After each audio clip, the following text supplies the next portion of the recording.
Hello there, your imaginary friend.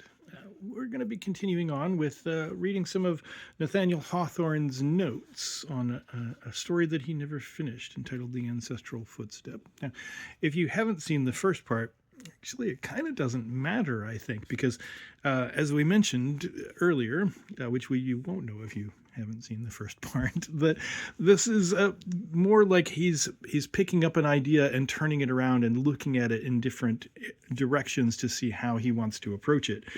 So these sections do cover a lot of the same ground in a different kind of a way is the impression that I'm getting. So when we read the first part, there was a bit of here's like as much story as I've written and then talking about here's my thoughts about the story. And the second part I think proceeds in a lot of the same fashion. I'm willing to bet the third does as well. I haven't gotten that far. But let's go on with part 2. May 5th, Wednesday. The father of these 2 sons, an aged man at the time, took much to heart their enmity, and after the catastrophe he never held up his head again. He was not told that his son had perished, though such was the belief of the family, but imbibed the opinion that he had left his home and native land to become a wanderer on the face of the earth, and that some time or other he might return. In this idea he spent the remainder of his days. In this idea he died. It may be that the influence of this idea might be traced in the way in which he spent some of the latter years of his life, and a portion of the wealth which had become of little value in his eyes, since it had caused dissension and bloodshed between the sons of one household. It was a common mode of charity in those days, a common thing for rich men to do, to found an almshouse or a hospital, and endow it for the support of a certain number of old and destitute men or women, generally as had some claim of blood upon the founder, or at least were natives of the parish, the district, the county where he dwelt. The Eldridge Hospital was founded for the benefit of 12 old men, who should have been wanderers upon the face of the earth. Men they should be, of some education, but defeated and hopeless, cast off by the world for misfortune, but not for crime. And this charity had subsisted on terms varying little and or nothing from the original ones from that day to this. And at this very time 12 old men were not wanting, of various countries, of various fortunes, but all ending finally in ruin, who had centered here to live on the poor pittance that had been assigned to them 300 years ago. What a series of chronicles it would have been if each of the beneficiaries of this charity, since its foundation, had left a record of the events which finally led him hither. Middleton often, as he talked with these old men, regretted that he himself had no turn for authorship. So rich a volume might he have compiled from the experience, sometimes sunny and triumphant, although always ending in shadow, which had gathered here. They were glad to talk to him, and would have been glad and grateful for any auditor as they sat on one or another of the stone benches in the sunshine of the garden, or at evening around the great fireside, or within the chimney corner, or with their pipes and ale. There was one old man who attracted much of his attention by the venerableness of his aspect, and by something dignified, almost haughty and commanding in his air. Whatever might have been the intentions and expectations of the founder, it certainly had happened in these latter days that there was a difficulty in finding persons of education, of good manners, of evident respectability to put into the places made vacant by deaths of members, whether that the paths of life are surer now than they used to be, and that men so arrange their lives as not to be left in any event quite without resources as they draw near its close. At any rate, there was a little tincture of the vagabond running through these 12 quasi-gentlemen, through several of them at least, but this old man could not well be mistaken. In his manners, in his tones, in all his natural language and deportment, there was evidence that he had been more than respectable. In viewing him, Middleton could not help wondering what statesman had suddenly vanished out of public life and taken refuge here, for his head was of the statesman class, and his demeanor that of one who had exercised influence over large numbers of men. He sometimes endeavored to set on foot a familiar relation with this old man, but there was even a sternness in the manner in which he repelled these advances that gave little encouragement for their renewal. Nor did it seem that his companions of the hospital were more in his confidence than Middleton himself. They regarded him with a kind of awe, shyness, and in most cases, with a certain dislike, which denoted an imperfect understanding of him.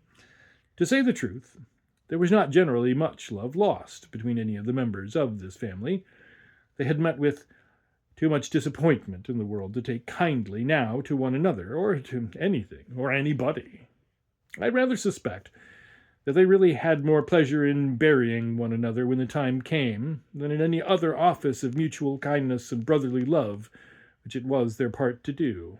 Not out of hardness of heart, but merely from soured temper, and because when people have met disappointment and have settled down into final unhappiness, with no more gush and spring of good spirits, there is nothing any more to create amiability out of.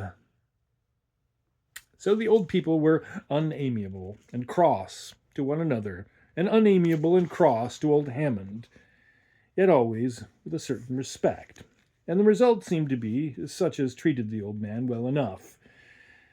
And thus he moved about among them, a mystery. The histories of the others in the general outline were well enough known, and perhaps not very uncommon. This old man's history was known to none, except, of course, to the trustees of the charity, and to the master of the hospital, to whom it had been necessarily revealed before the beneficiary could be admitted as an inmate. It was judged by the deportment of the master that the old man had once held some eminent position in society, for though bound to treat them all as gentlemen, he was thought to show an especial and solemn courtesy to Hammond. Yet, by the attraction which two strong and cultivated minds inevitably have for one another, there did spring up an acquaintanceship, an intercourse between Middleton and this old man, which was followed up in many a conversation which they held together on all subjects that were supplied by the news of the day or the history of the past. Middleton used to make the newspaper the opening for much discussion, and it seemed to him that the talk of his companion had much of the character of that of a retired statesman, on matters which, perhaps, he would look at all the more wisely because it was impossible that he could ever more have a personal agency in them. Their discussions sometimes turned upon the affairs of his own country and its relations with the rest of the world, especially with England, and Middleton could not help being struck with the accuracy of the old man's knowledge respecting that country, which so few Englishmen know anything about.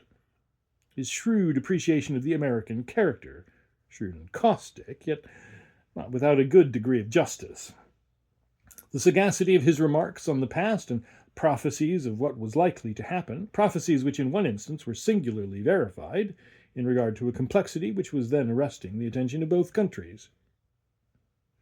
"You must have been in the United States," said he one day. "Certainly. My remarks imply personal knowledge," was the reply. "But it was before the days of steam." "And not, I should imagine, for a brief visit," said Middleton. "I only wish the administration of this government had the benefit of today of your knowledge of my countrymen. It might be better for both of these kindred nations." "Not a whit," said the old man.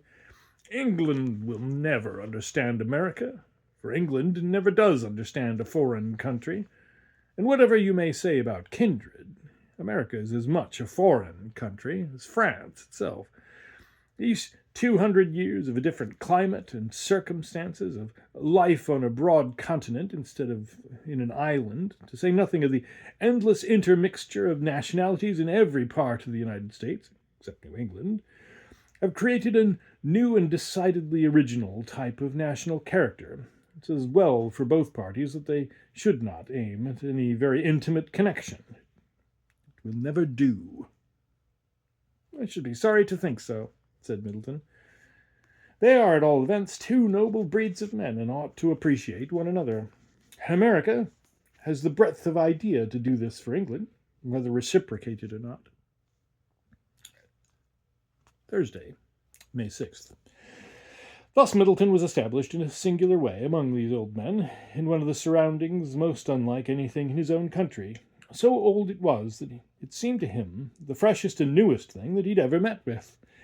The residence was made infinitely the more interesting to him by the sense that he was near the place, as all the indications warned him, which he sought, whither his dreams had tended from his childhood, that he could wander each day round the park within which were the old gables of what he believed was his hereditary home. He'd never known anything like the dreamy enjoyment of these days, so quiet, such a contrast to the turbulent life from which he had escaped across the sea. And here he set himself, still with that sense of shadowiness in what he saw and in what he did, in making all the researches possible to him about the neighborhood, visiting every little church that raised its square battlemented Norman tower of grey stone for several miles round about, making himself acquainted with each little village and hamlet that surrounded these churches, clustering about the graves of those who had dwelt in the same cottages aforetime. He visited all the towns within a dozen miles, and probably there were few of the inhabitants who had so good an acquaintance with the neighborhood as this native American attained within a few weeks after his coming thither. In course of these excursions he had several times met with a young woman, a young lady one might term her, but in fact he was in some doubt what rank she might hold in England, who happened to be wandering about the country with a singular freedom. She was always alone, always on foot. He would see her sketching some picturesque old church, some ivied ruin, some fine drooping elm.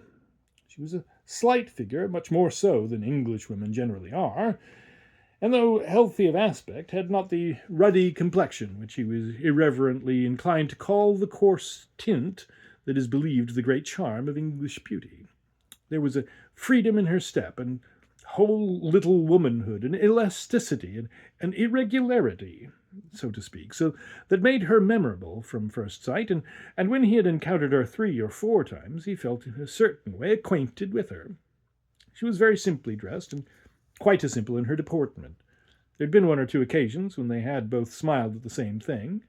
Soon afterwards a little conversation had taken place between them, and thus without any introduction, in a way that somewhat puzzled Middleton himself, they'd become acquainted. It was so unusual that a young English girl should be wandering about the country entirely alone, so much less usual that she should speak to a stranger, that Middleton scarcely knew how to account for it, but meanwhile accepted the fact readily and willingly, for in truth he found this mysterious personage a very likely and entertaining companion.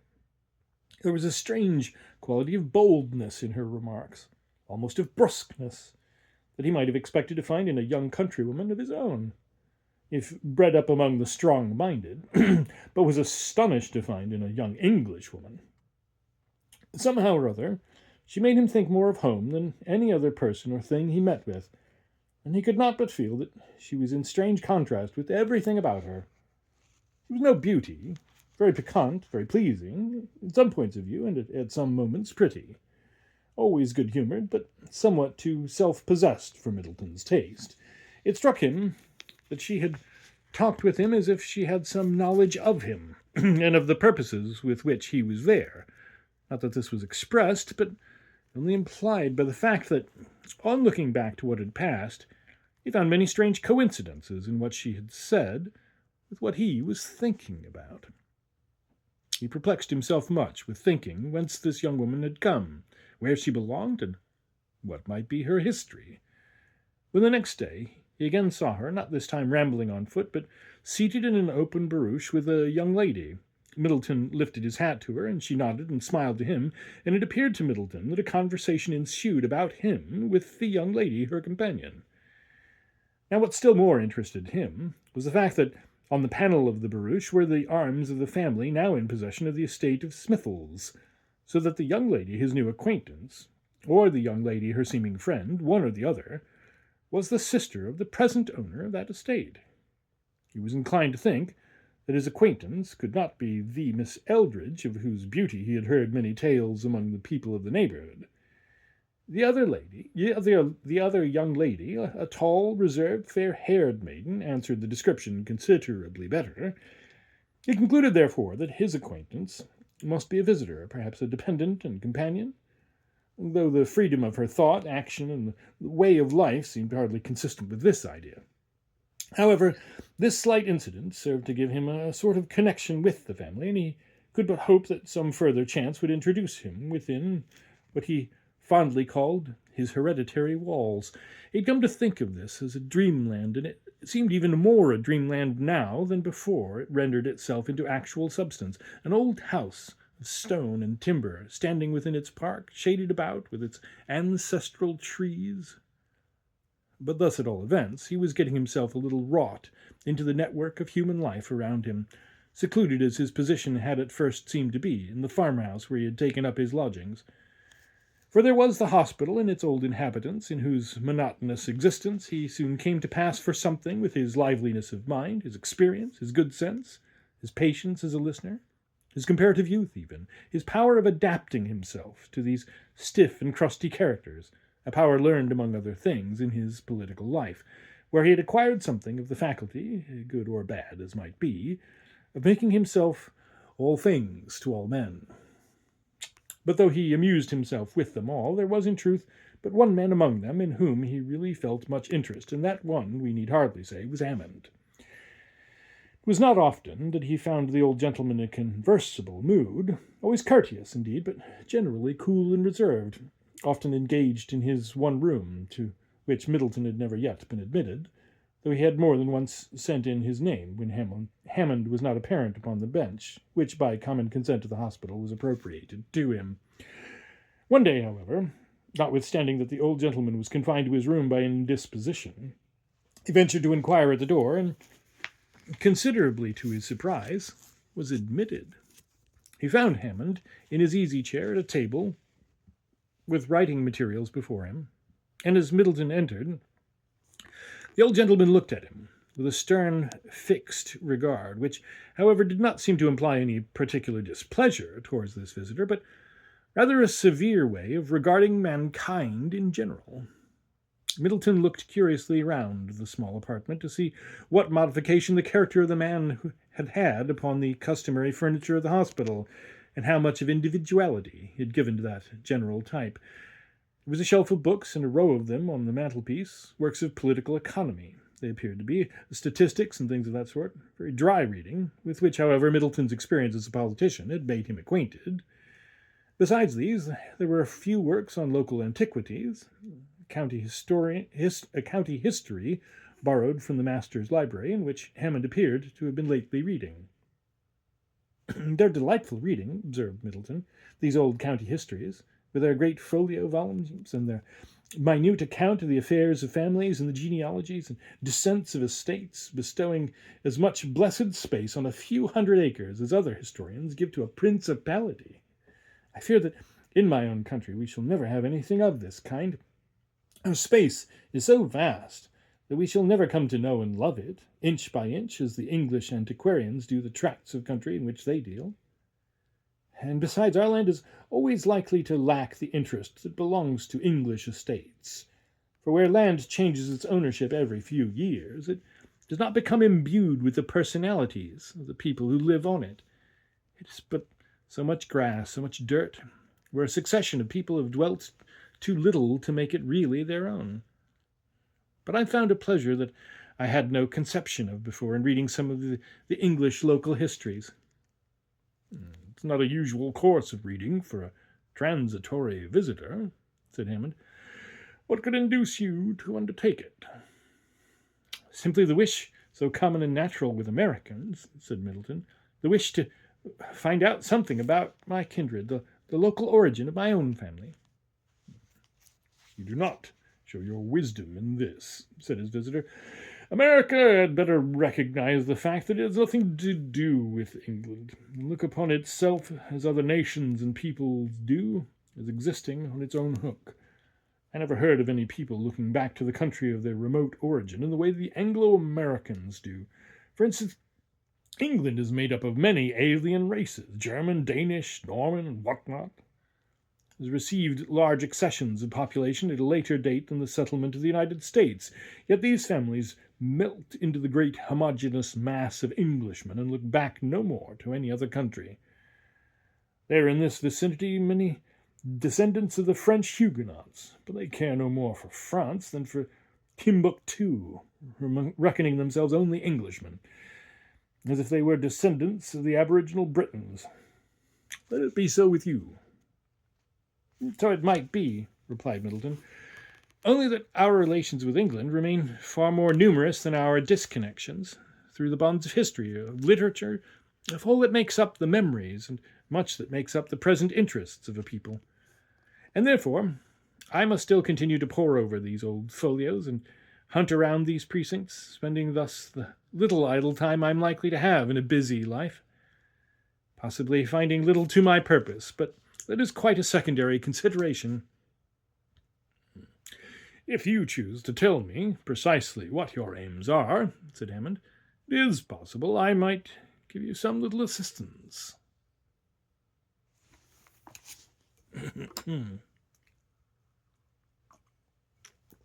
May 7th, Friday.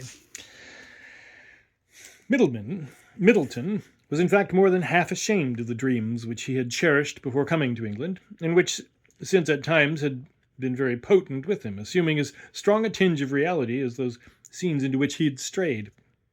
He could not prevail with himself to disclose fully to this severe and, as he thought, cynical old man how strong within him was the sentiment that impelled him to connect himself with the old life of England, to join on the broken thread of ancestry and descent, and feel every link well established. But it seemed to him that he ought not to lose this fair opportunity of gaining some light on the abstruse field of his researches, and he therefore explained to Hammond that he had reason from old family traditions to believe that he brought with him a fragment of a history that, if followed out, might lead to curious results. He told him in a tone half serious what he had heard respecting the quarrel of the two brothers and the bloody footstep, the impress of which was said to remain as a lasting memorial of the tragic termination of that enmity. At this point Hammond interrupted him. He had indeed, at various points of the narrative, nodded and smiled mysteriously, as if looking into his mind and seeing something there analogous to what he was listening to. He now spoke. "This is curious," said he. "Did you know that there is a manor house in this neighborhood, the family of which prides itself on having such a blood-stained threshold as you have now described?" "No, indeed," exclaimed Middleton, greatly interested. "Where?" "It is the old manor house of Smithles," replied Hammond, "one of those old wood and timber plaster mansions which are among the most ancient specimens of domestic architecture in England. The house is now passed into the female line, and by marriage has been for 2 or 3 generations in possession of another family, but the blood of the old inheritors is still in the family.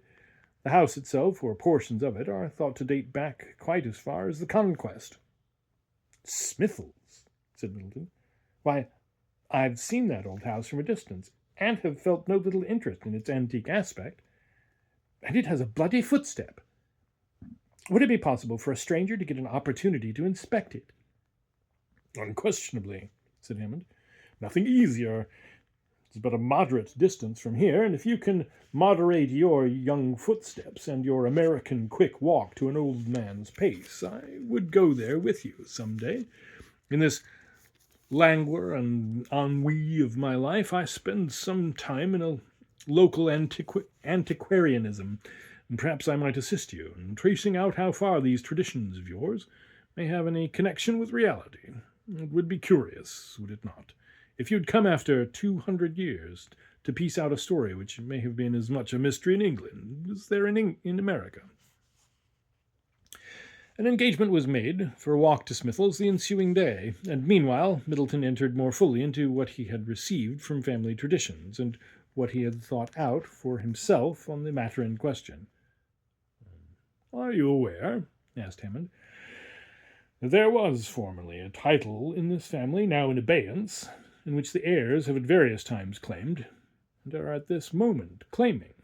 Do you know, too, but you can scarcely know it, that it has been surmised by some that there is an insecurity in the title to the estate, and has always been, so that the possessors have lived in some apprehension from time immemorial that another heir would appear and take from them the fair inheritance. It's a singular coincidence." "Very strange," exclaimed Middleton. "No, I was not aware of it, and to say the truth, I should not altogether like to come forward in the light of a claimant. But this is a dream, surely." "I assure you, sir," continued the old man, "that you come here in a very critical moment. And singularly enough, there is a perplexity, a difficulty that has endured for as long a time as when your ancestors emigrated, that is still rampant within the bowels, as I may say, of the family.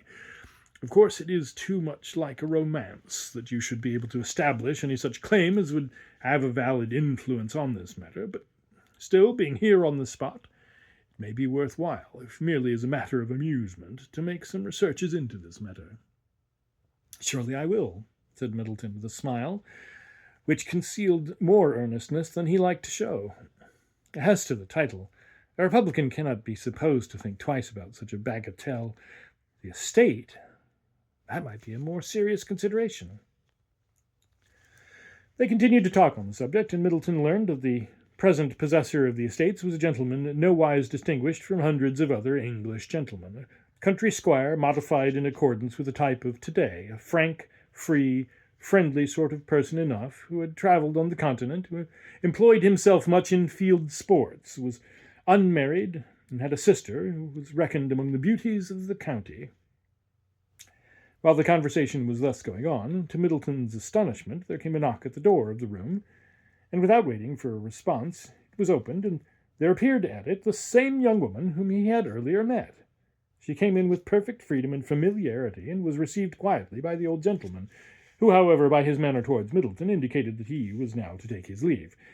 He did so after settling the hour at which the excursion of the next day was to take place. This arranged, he departed with much to think of, and a light glimmering through the confused labyrinths of thoughts which he had been unilluminated hitherto. To say the truth, he questioned within himself whether it were not better to get as quickly as he could out of the vicinity, and at any rate not to put anything of earnest in what had hitherto been nothing more than a romance to him. There was something very dark and sinister in the events of family history, which now assumed a reality that they had never before worn. So much tragedy, so much hatred had been thrown into that deep pit and buried under the accumulated debris, the fallen leaves, the rust and dust of more than 2 centuries, that it seemed not worthwhile to dig it up. For perhaps the deadly influences which it had taken so much time to hide might still be lurking there and become potent if he now uncovered them. There was something that startled him in the strange wild light which gleamed from the old man's eyes as he threw out the suggestions which had opened this prospect to him. What right had he, an American, Republican, disconnected with this country so long, alien from its habits of thought and life, reverencing none of the things which Englishmen reverenced, what right had he to come with these musty claims from the dim past to disturb them in the life that belonged to them? There was a higher and a deeper law than any connected with ancestral claims which he could assert, and he had an idea that the law bade him keep to the country which his ancestor had chosen and to its institutions, and not meddle nor make with England. The roots of his family tree could not reach under the ocean. He was at most but a seedling from the parent tree.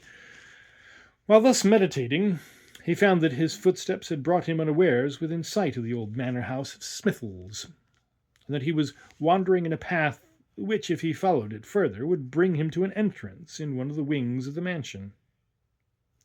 With a sort of shame upon him, he went forward, and, leaning against a tree, looked at what he considered the home of his ancestors.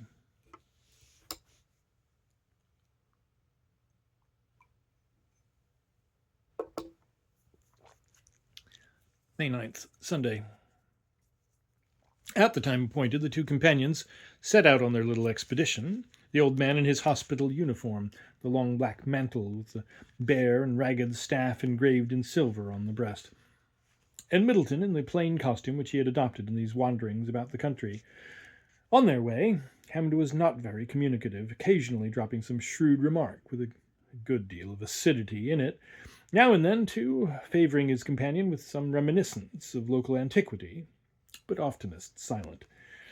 Thus they went on and entered the park of Pemberton Manor by a bypath over a stile and one of those footways which are always so well worth threading out in England, leading the pedestrian into picturesque and characteristic scenes, when the highroad would show him nothing except what was commonplace and uninteresting. Now the gables of the old manor house appeared before them, rising amidst the hereditary woods which doubtless dated from a time beyond the days which Middleton fondly recalled when his ancestors had walked beneath their shade.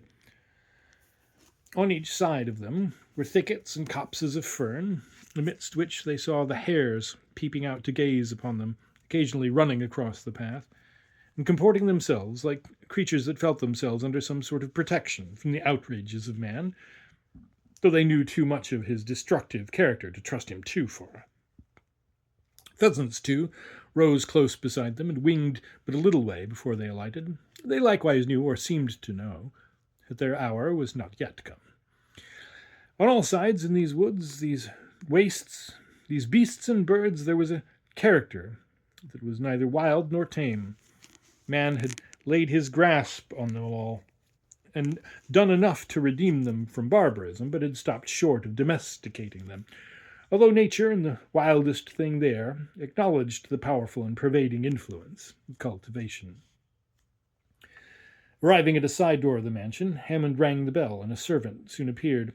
He seemed to know the old man, and immediately acceded to his request to be permitted to show his companion the house, although it was not precisely a show house, nor was this the hour when strangers were usually admitted.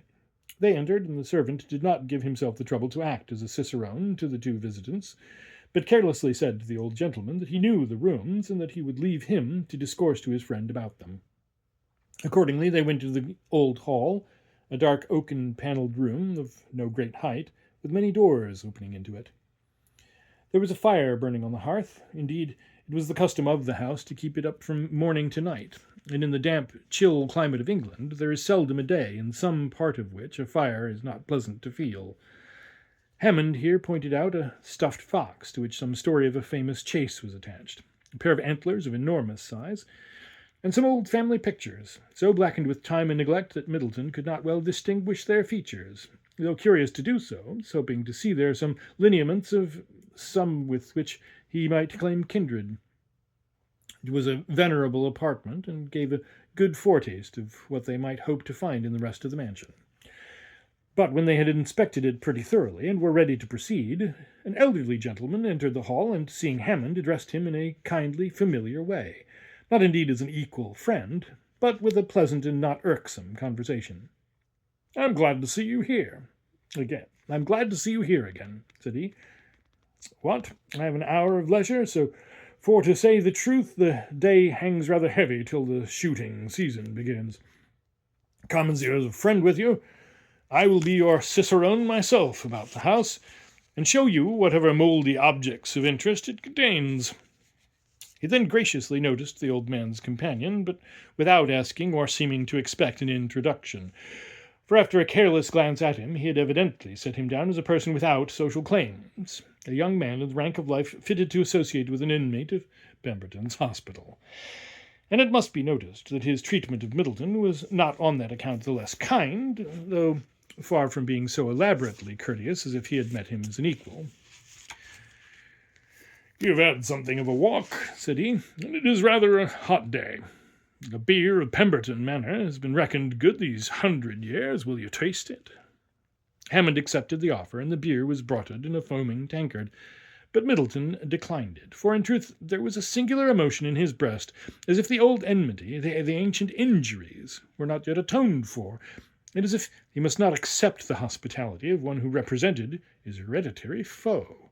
He felt, too, as if there were something unworthy, a certain want of fairness, in entering clandestinely the house, and talking with its occupant under a veil, as it were.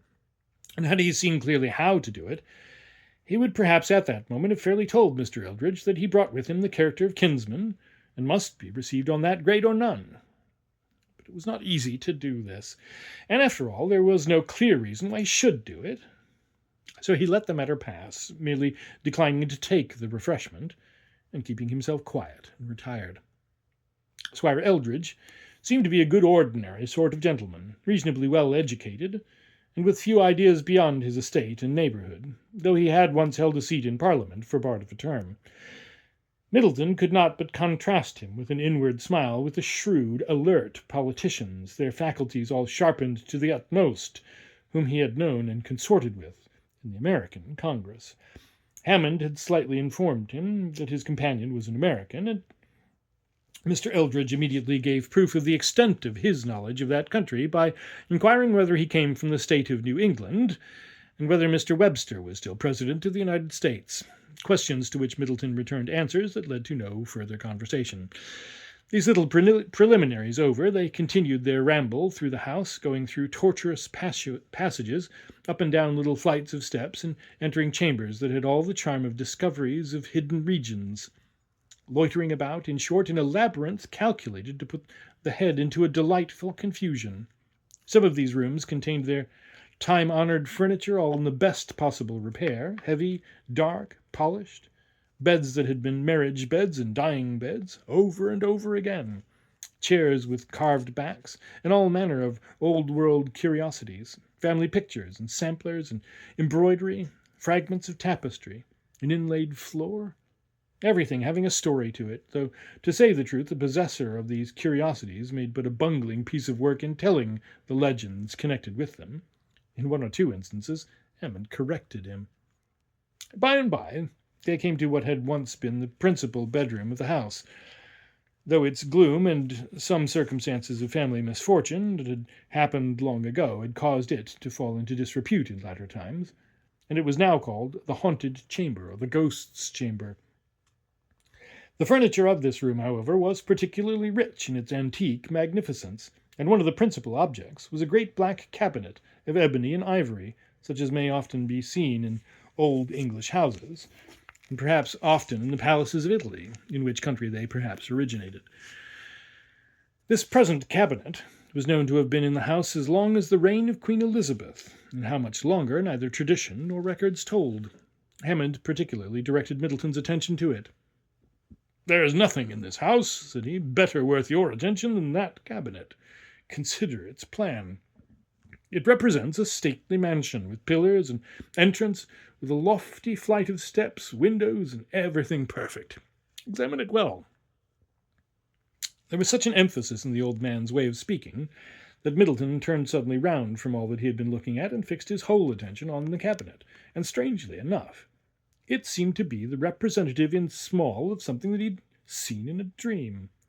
To say the truth, if some cunning workman had been employed to copy his idea of the old family mansion on a scale of half an inch to a yard, and in ebony and ivory instead of stone, he could not have produced a closer imitation. Everything was there. "This is miraculous," exclaimed he. I do not understand it." "Your friend seems to be curious in these matters," said Mr. Eldridge graciously. "Perhaps he is of some trade that makes this sort of manufacture particularly interesting to him. You're quite at liberty, my friend, to open the cabinet and inspect it as minutely as you wish. There is an article that has a good... It is an article that has a good deal to do with an obscure portion of our family history. Look, here's the key, and the mode of opening the outer door of the palace, as we may call it." So saying, he threw open the outer door, and disclosed within the mimic likeness of a stately entrance hall, with a floor checkered of ebony and ivory. There were other doors that seemed to open into apartments in the interior of the palace, but when Mr. Eldridge threw them likewise wide, they proved to be drawers and secret receptacles, where papers, jewels, money, anything that it was desirable to store away secretly, might be kept. "You said, sir," said Middleton thoughtfully, "that your family history contained matters of interest in reference to this cabinet. Might I inquire what those legends are?" "Why, yes," said Mr. Eldridge, musing a little. "I see no reason why I should have any idle concealment about the matter, especially to a foreigner, and a man whom I am never likely to see again. You must know, then, my friend, that there was once a time when this cabinet was known to contain the fate of the estate and its possessors, and if it had held all that it was supposed to hold, I should not now be the lord of Pemberton Manor, nor the claimant of an ancient title. But my father, and his father before him, and his father besides, have held the estate and prospered on it, and I think we may fairly conclude now that the cabinet contains nothing except what we see. And he rapidly again threw open one after another of all the numerous drawers and receptacles of the cabinet. "'Tis an interesting object," said Middleton, after looking at it very closely and with great attention at it. Oh, and there's a picture.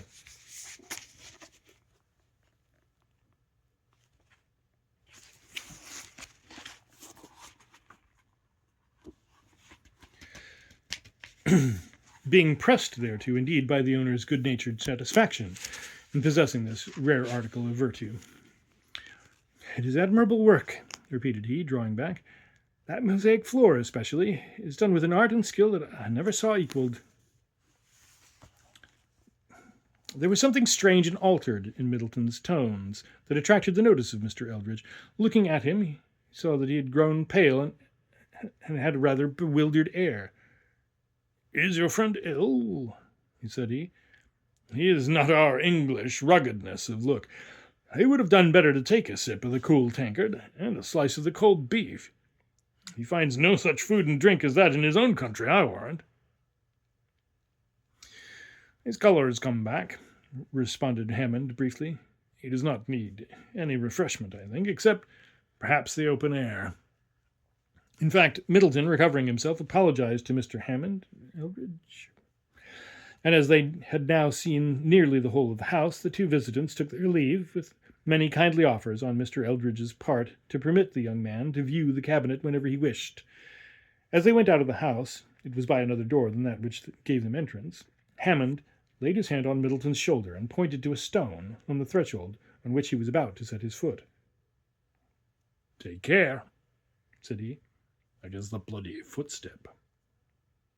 Middleton looked down and saw something, indeed, very like the shape of a footprint, with a hue very like that of blood. It was a twilight sort of place beneath a porch, which is much overshadowed by trees. Well, there's a picture again, but it's the same picture. I think they probably meant to print a different picture there. By trees and shrubbery. It might have been blood, but he rather thought in his wicked skepticism that it was a natural reddish stain in the stone. He measured his own foot, however, in the bloody footstep, and went on.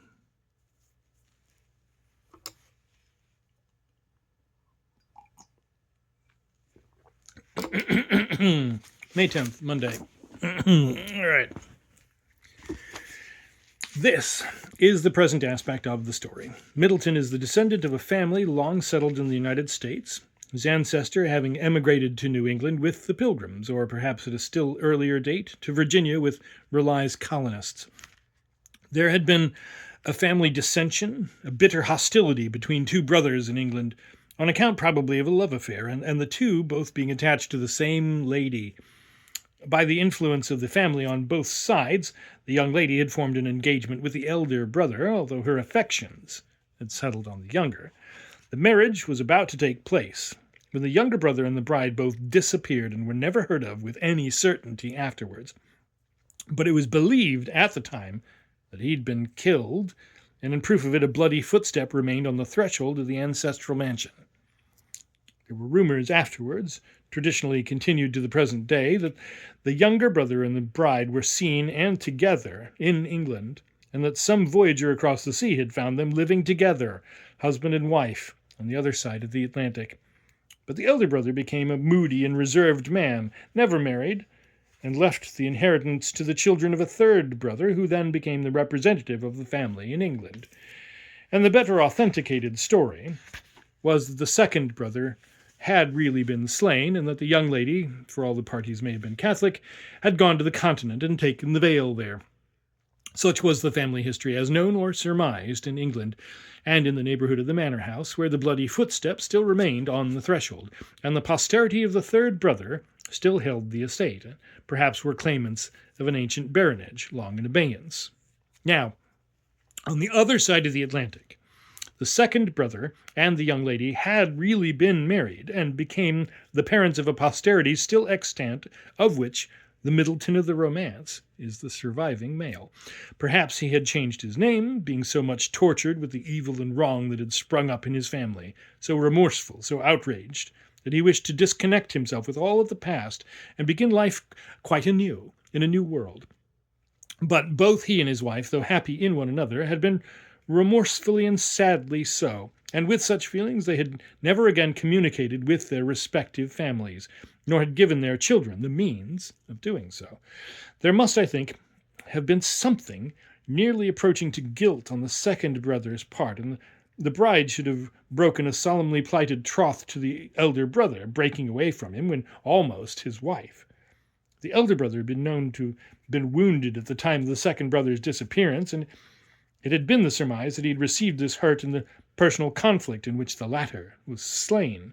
But in truth, the second brother had stabbed him in the emergency of being discovered in the act of escaping with the bride. And this was what weighed upon his conscience throughout life in America. The American family had prolonged itself through various fortunes and all the ups and downs incident to our institutions until the present day. They had some old family documents which had been rather carelessly kept, but the present representative, being an educated man, had looked over them and found one which interested him strongly. It was, what was it? Perhaps a copy of a letter written by his ancestor on his deathbed, telling his real name and relating the above incidents. These incidents had come down in a vague, wild way, traditionally in the American family, forming a wondrous and incredible legend, which Middleton had often laughed at, yet been greatly interested in. And the discovery of this document seemed to give a certain aspect of veracity and reality to the tradition. Perhaps, however, the document only related to the change of name, and made reference to certain evidence by which, if any descendant of the family should deem it expedient, he might prove his hereditary identity. The legend must be accounted for by having been gathered from the talk of the first ancestor and his wife. There must be in existence in the early records of the colony an authenticated statement of this change of name, and satisfactory proofs that the American family, long known as Middleton, were really a branch of the English family of Eldridge, or whatever. And in the legend, though not in the written document, there must be an account of a certain magnificent, almost palatial residence, which Middleton shall presume to be the ancestral home.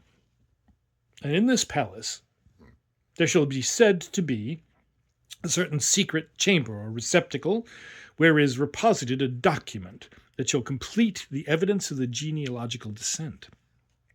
Middleton is still a young man, but already a distinguished one in his own country.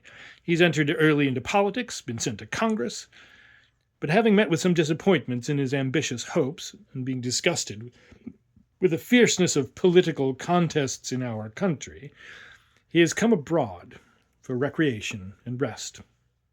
His imagination has dwelt much in his boyhood on the legendary story of his family, and the discovery of the document has revived these dreams.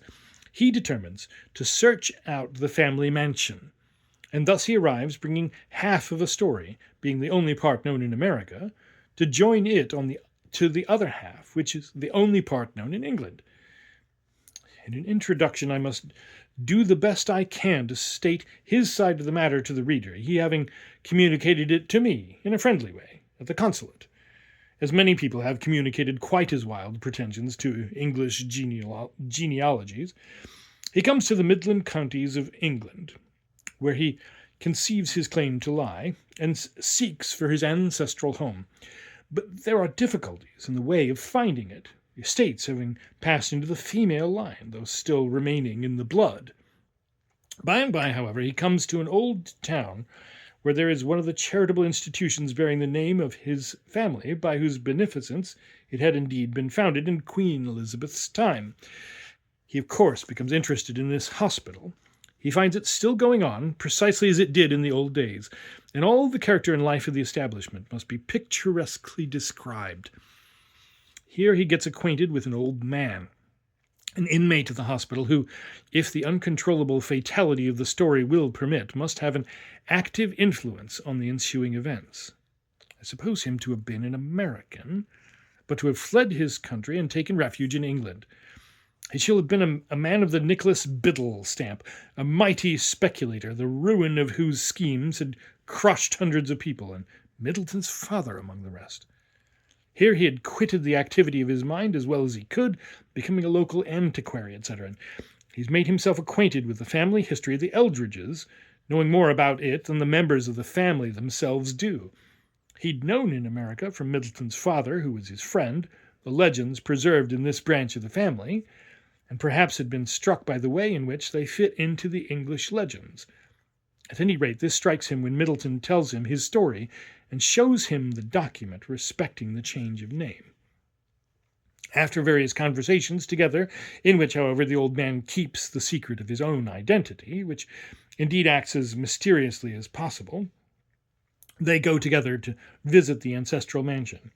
Perhaps it should not be in their first visit that the cabinet representing the stately mansion shall be seen, but the bloody footstep may, which shall interest Middleton much, because both because Hammond has told him the English tradition respecting it, and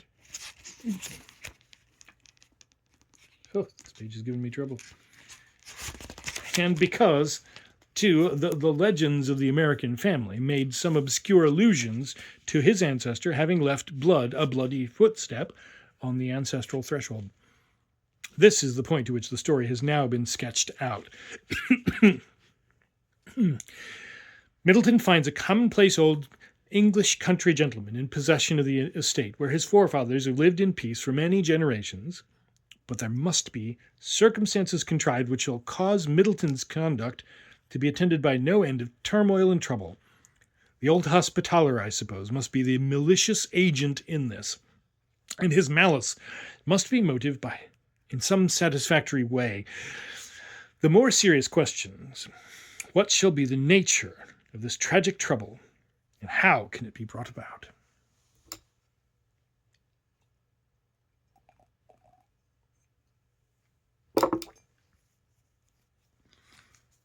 May 11th, Tuesday. How much better would it have been if this secret, which seemed so golden, had remained in the obscurity in which 200 years had buried it? That deep old grass-grown grave being opened, out from it streamed into the sunshine the old fatalities, the old crimes, the old misfortunes, the sorrows that seemed to have departed from the family forever. It was too late now to close it up. He must follow out the thread that led him on, the thread of fate, if you choose to call it so, but rather the impulse of an evil will, a stubborn self-interest, a desire for certain objects of ambition, which were preferred to what yet were recognized as real goods. Thus reasoned, thus raved Eldridge as he considered the things that he had done and still intended to do, nor did these perceptions make the slightest difference in his plans, nor in the activity with which he set about their performance. For this purpose, he sent for his lawyer and consulted him on the feasibility of the design which he had already communicated to him respecting Middleton. But the man of law shook his head, and though deferentially declined to have any active concern with the matter that threatened to lead him beyond the bounds which he allowed himself into a seductive but perilous region. "My dear sir," said he with some earnestness, "you had much better content yourself with such assistance as I can professionally and consistently give you. Believe me, I am willing to do a lawyer's utmost, and to do more would be as unsafe for the client as for the legal adviser." Thus, left without an agent and an instrument, this unfortunate man had to meditate on what means he would use to gain his ends through his own unassisted efforts. In the struggle with himself through which he had passed, he had exhausted pretty much all the feelings he had to bestow on this matter, and now he was ready to take hold of almost any temptation that might present itself, so long as it showed a good prospect of success and a plausible chance of impunity. While he was thus musing, he heard a female voice chanting some song, like a bird's among the pleasant foliage of the trees, and soon he saw at the end of the wood walk Alice, with her basket on her arm, passing on toward the village. She looked towards him as he passed, but made no pause, nor yet hastened her steps, not seeming to think it worth her while to be influenced by him. He hurried forward and overtook her. So, there was this poor old gentleman, his comfort utterly overthrown, decking his white hair and wrinkled brow with the semblance of a coronet, and only hoping that the reality might crown and bless him before he was laid in the ancestral tomb. It was a real calamity, though by no means the greatest that has been fished up out of the pit of domestic discord that had been opened anew by the advent of the American, and by the use which had been made out of it by the cantankerous old man of the hospital. Middleton, as he looked at these evil consequences, sometimes regretted that he had not listened to those forebodings which had warned him back on the eve of his enterprise. Yet such was the strange entanglement and interest which had wound about him, that often he rejoiced that for once he was engaged in something that absorbed him fully, and the zeal for the development of which had made him careless for the result in respect of its good or evil, but only desirous that it show itself. As for Alice, she seemed to skim lightly through all these matters, whether as a spirit of good or ill, he could not satisfactorily judge. He could not think her wicked, yet her actions seemed unaccountable on the plea that she was otherwise. It was another characteristic thread in the wild web of madness that had spun itself about all the prominent characters of our story. And when Middleton thought of these things, he felt as if it might be his duty, supposing he had the power, to shovel the earth again into the pit that he had been the means of opening, but also felt that whether duty or not, he would never perform it. For, you see, on the American's arrival, he had found the estate in the hands of one of the descendants, but some disclosures consequent on his arrival had thrown it into the hands of another, or at all events it had seemed to make it apparent that justice required that it should be so disposed of. No sooner was the discovery made than the possessor put on a coronet. The new heir had commenced legal proceedings. The sons of the respective branches had come to blows and blood, and the devil knows what other devilish consequences had ensued. Besides this, there was much falling in love at cross purposes, and a general animosity of everybody against everybody else, in proportion to the closeness of the natural ties and their obligation to love one another. The moral, if any moral were to be gathered from these petty and wretched circumstances, was, let the past alone. Do not seek to renew it. Press on to higher and better things, at all events to other things, and be assured that the right way can never be that which leads you back to the identical shapes that you long ago left behind. Onward, onward, onward. "What have you to do here?" said Alice. "Your lot is in another land. You've seen the birthplace of your forefathers, and have gratified your natural yearning for it. Now return, and cast in your lot with your own people, let it be what it will. I fully believe that it is such a lot as the world has never yet seen, and that the faults, the weaknesses, the errors of your countrymen will vanish away like morning mists before the rising sun. You can do nothing better than to go back."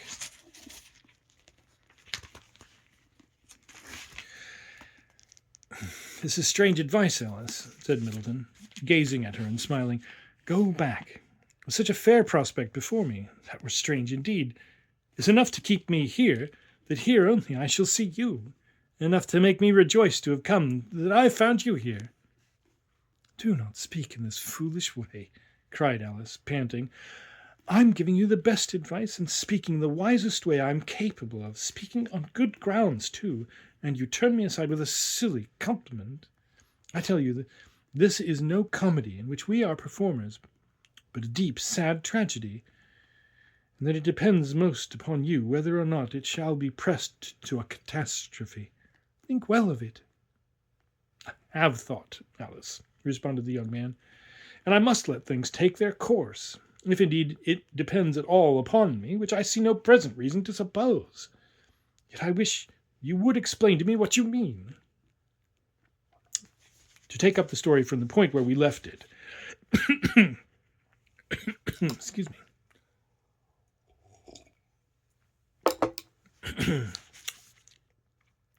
By the aid of the Americans' revelations, some light is thrown upon points of the family history, which induce the English possessor of the estate to suppose that the time has come for asserting his claim to a title which has long been in abeyance.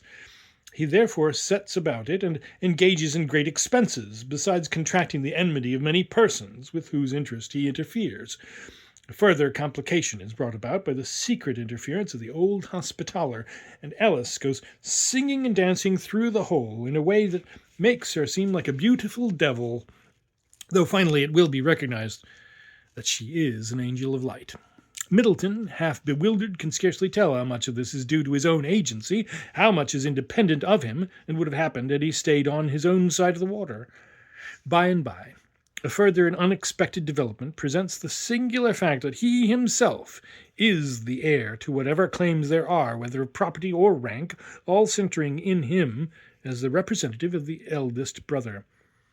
On this discovery there ensues a tragedy in the death of the present possessor of the estate, who staked everything upon the issue, and Middleton, standing amid the ruin and desolation of which he has been the innocent cause, resigns all the claims which he might now assert, and retires arm in arm with Alice, who has encouraged him to take up this course, and to act up to his character.